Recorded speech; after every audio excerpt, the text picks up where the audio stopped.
Terraria has a lot of different biomes, but there is a difference between the experience above and below it. With the sun shining on the surface, new players feel at ease and comfortable, but the moment they encounter the dark underbelly of the world, they are hesitant to press on. But that's exactly what my friend Travis is doing today. He is totally new to Terraria and is doing a wikiless run of the game with only me there to nudge him along every once in a while. I'm doing this to analyze Terraria's game design to see how well a new player can learn it. With some initial exploration already done, Travis has come to realize he needs to become more powerful to explore more areas on the surface, and so his only remaining option are the cave. What can we learn about the design of Terraria's caves through the eyes of a noob? Let's find out.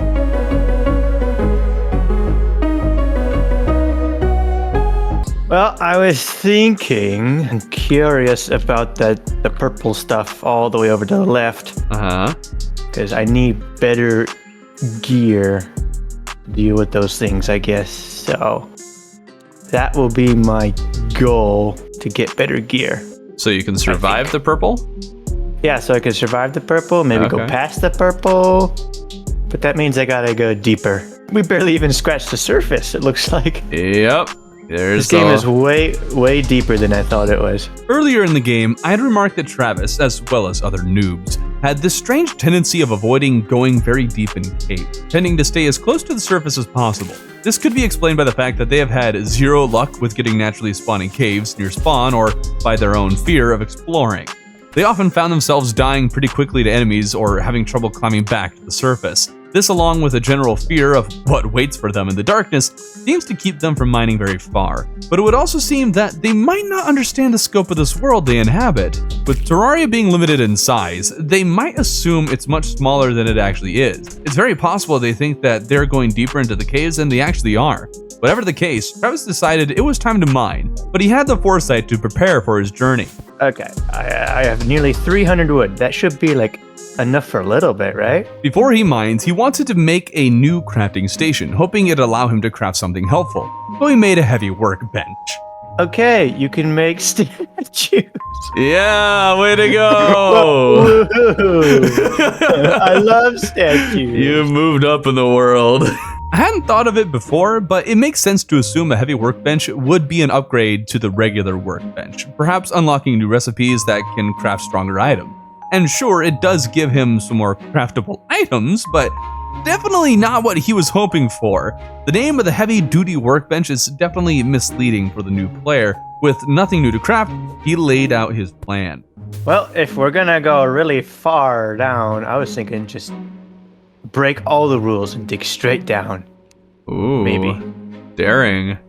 Yes.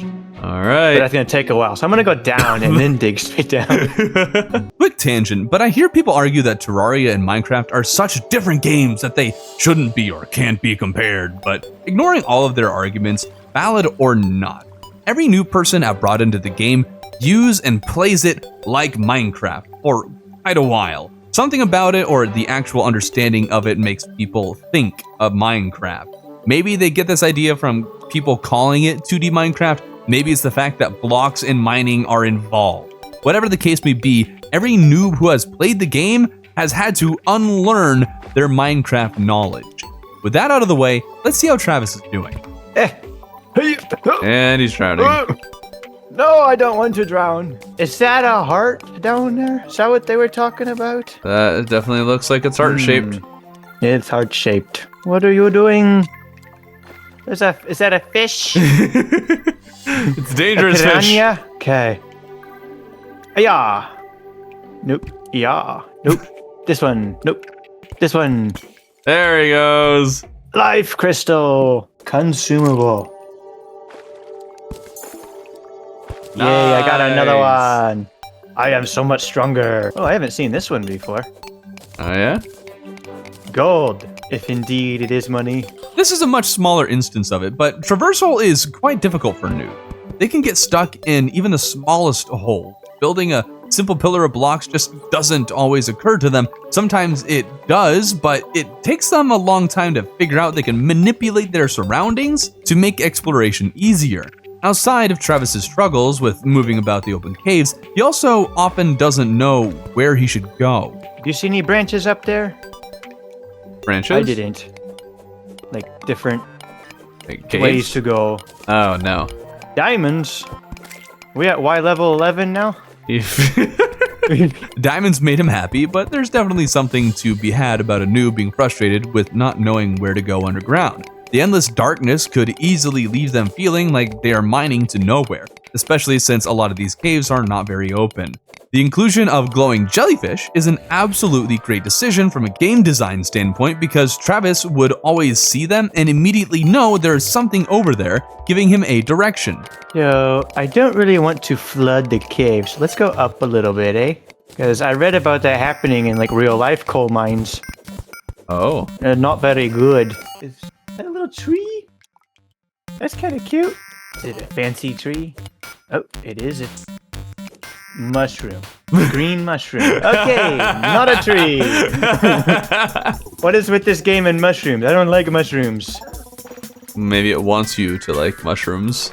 People like me that would like mushrooms and eggs and all that kind of stuff. Gross. I don't like those. Wait, you do not like eggs?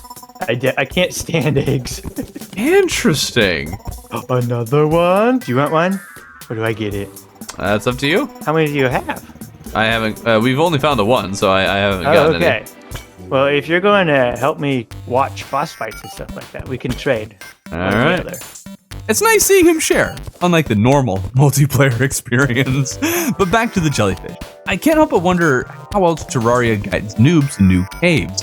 The mining skeleton, blink root, and jellyfish are the most obvious light sources I can think of in the regular cave systems. The skeleton is the only one who will appear somewhere with no water or dirt, and since he's a rare spawn, I kinda wish another light source like a glowing bat could be added to continue adding more natural methods of guiding the player to new locations. But of course, to explore those, they need to survive. Oh no. Oh, no! A rope! There you go! I don't have blocks in my hotbar. Again, the movement thing. In particular, vertical movement. It's such a massive struggle for noobs, and when caught in a sticky situation like Travis was, even when he's literally falling in slow motion, they don't or perhaps can't think of any method of escape, and so I constantly witness them letting things happen and making no attempt at preventing their demise. But at the very least, Travis is learning the value of diving deeper. Wow, there's all sorts of good stuff down here. A favorite of teaching any noob Terraria is watching them fall for traps, but perhaps even more fun is seeing them accidentally disarm a trap and then get confused by the now diffused leftovers. What is this? It looks like a TNT plunger. Ah! Nope, it's not a button. Oh, it is a button. I don't know what is buttoning. This happy accident even taught him both the wrong and right lesson. Wow, the veins are a lot bigger down here. Right, because veins are usually larger underground, and wrong, because they're only this large where explosives are involved. I got an equipable depth meter. Cool. Nice. Now I can see how deep we are. I forgot those were things that you can equip.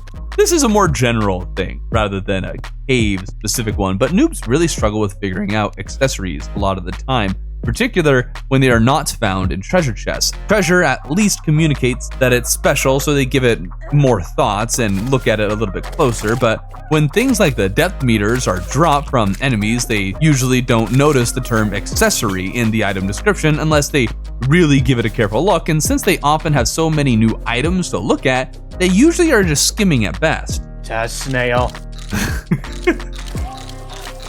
A crunchy one. I want to get over there. So... Oh, to the right side? Yeah. Why do you want to get over there? I see something. I don't know what it is. Okay. Oh. Bye. Oh, look at that. He's got some jumps. I don't want to be down there. It's scary. Oh, it's how shall I describe this one? This looks like a snow globe slime statue. Yay. He really likes these statues, and this one in particular happened to lead him to the wandering skeleton. What is up here? Is there anything?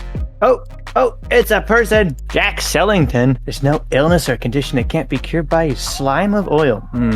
Trust me, it works. Just look at my lively figure. Umbrella. Healing potion, spelunker glow stick, torch. You can buy torches. Wow, that's a lot of money for torches. Let's hear that again. Wow, that's a lot of money for torches. Oh, the poor silly noobs and their total lack of perspective.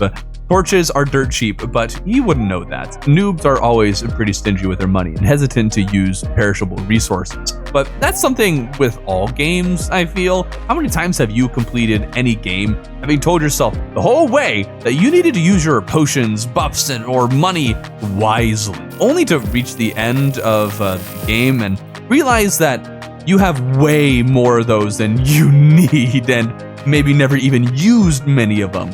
Learning to burn these cheap things like chaff takes several playthroughs to really learn, in my experience. With that in mind, Travis was not willing to purchase anything from Jack Skellington, and he generally wasn't sure what to do with the guy. Okay, I guess, sir, this is where you are. Unless you want to come to my house. It doesn't say anything about that. Wow, we haven't gone very far. Nope. That means we need to go deeper. He didn't have anything cool. Didn't have anything cool. He had an umbrella. I don't want an umbrella. Rain. I like rain. He's out of line, but he ain't wrong. The amount of real-world logic that keeps noobs from exploring what items actually do is kind of funny. Now, earlier, we talked about glowing enemies helping guide noobs to new caves. Well, if I'm not mistaken, every world generates with the glowing mushroom biome somewhere below spawn, so that if you just mine straight down from natural spawn, you're very likely to run into one. This glowing biome is another wonderful way to give noobs something to explore, and its glowing nature draws them in. But even before seeing it, the changing backgrounds is also a wonderful way of indicating to the noob that there is something different. Oh, it changed. What changed? The background changed. Oh, the background, okay. Yes. And there's like, is that phosphorus below us? Phosphorus? It's glowing. I want to poke it with my pickaxe. Aww, it's too hard. What? I need a tungsten pickaxe or something like that. And that's when the glowing enemies drew him closer. Wow, there's glowy boys over there. Mm-hmm. He got closer, within view of the glowing mushroom, but then strangely turned around and started mining another direction. I have no explanation for this. I know for a fact the glowing mushroom was within his line of sight because his game is a little more zoomed out than mine. He could still have missed it though, because noobs do not seem to look at their whole screen, but just their guy. He did thankfully end up doubling back though. Wow, it's really glowy down there. Yeah. What do you think it is? More phosphorus. I don't know. Phosphorus glows in the dark. Maybe we'll call it bananas, because bananas have phosphorus. Oh, bananas. Banana land! He may not be going into the glowing mushroom biome yet, but he is learning to explore better and more boldly. That goes a long ways down. Ooh, and there's a red tree over there. Hi-ya! Oh, there's another sail. It was crunchy.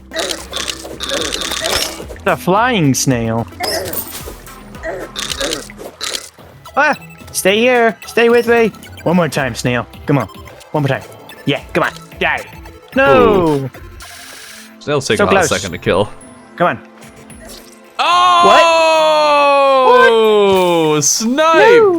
The thing about dying after a long mining trip is, sometimes you find something new back home. There's a guy up here. Oh? Walter. Walter's up here. Hey, Walter! His second NPC. What an awesome achievement. Like, seriously, it really is. He didn't interact with him yet, though. He just organized his loot before using a wormhole potion to get right back into spelunking. Wow, these torches don't do much down here. Is there a way to swim better? I would like that because this is a lot of water. Maybe I'll just go and learn how to breathe underwater. There you go. Strangely enough, he headed in the opposite direction of the glowing mushroom. Again, I wanted to praise the game design of the glowing mushroom biome, but Travis isn't the first one I've seen totally ignore this biome. I don't get it. I really think that is great design having this glowing biome. It draws you in, but it's not drawing my friends in. They keep avoiding it. I don't understand. Please tell me that you watching this, that you were compelled to explore the glowing mushrooms the first time you saw them. Please, I need to know that I'm not crazy. Oh, look, I have a different color head now. And then after accidentally going in a circle, ended up right back at the glowing mushroom. The brightness levels change right here. Okay. Whoop. Oh, there he goes. Oh, that was really far. Oh, I survived. Let's just say I used this death to my advantage. He had one more wormhole, and so I decided I'd stand a little bit kind of in the glowing mushroom, so that way when he teleported to me, he'd be more inclined to explore it. Ooh, is that a chest over there to our right?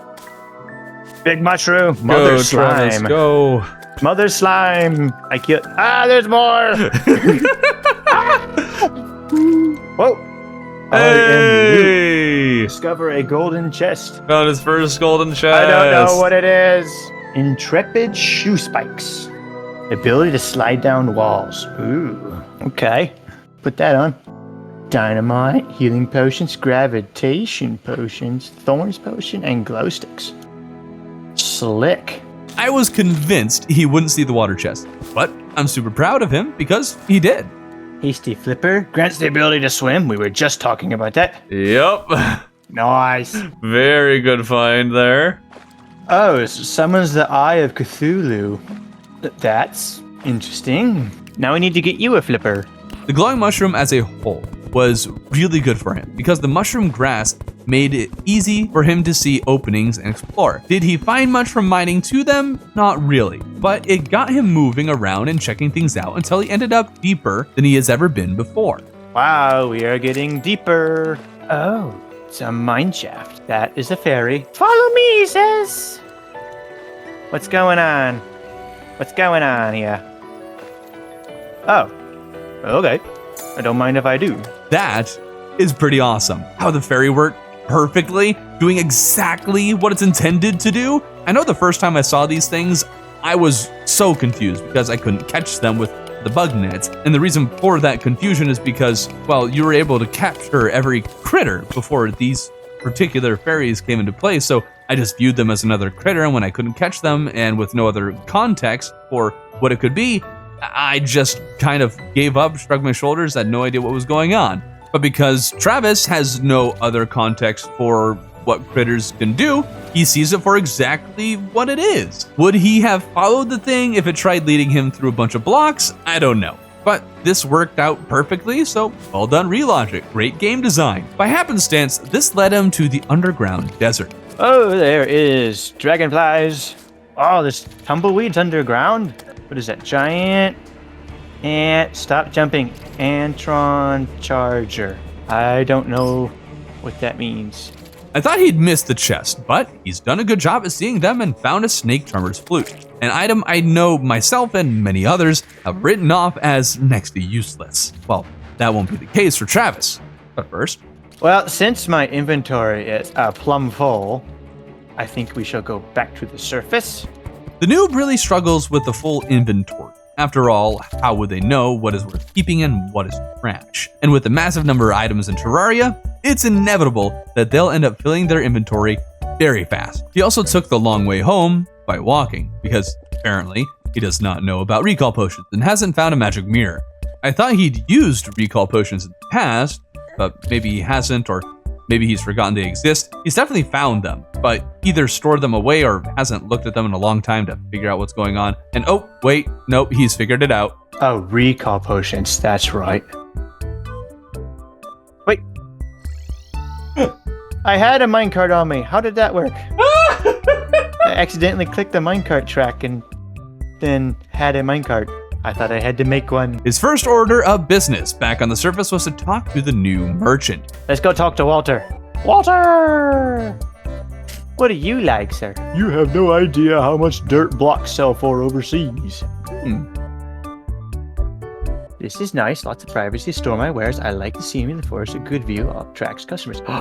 Did you make your home here? Are you my friend? Mm-hmm. Yay! Mining helmet. It provides light when worn. That sounds nice. A lot of money for a helmet, but it's better than my helmet. And it's cool. That's the necessary criteria for buying things. Yes. It's cool. But now, the snake charmer's flute. Ooh, what? Whoa. What? How far up does this go? Okay, that looks really useful. Oh, A lot higher than I thought it went. Wow. Oh, yeah? Yeah, I didn't know it went up that high. See, you're learning stuff too. Yeah. Okay, well, that is nifty. I wonder how long it lasts. We'll see. That long. Okay.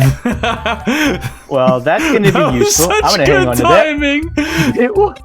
With all that figured out, he started using his newly acquired goodies to craft himself some new gear. It was only his first real excursion into the cave, but it brought about some really good results. There's a lot more careful design in Terraria's caves than I initially thought there were, and I have a whole new appreciation for them after seeing them through Travis's eyes.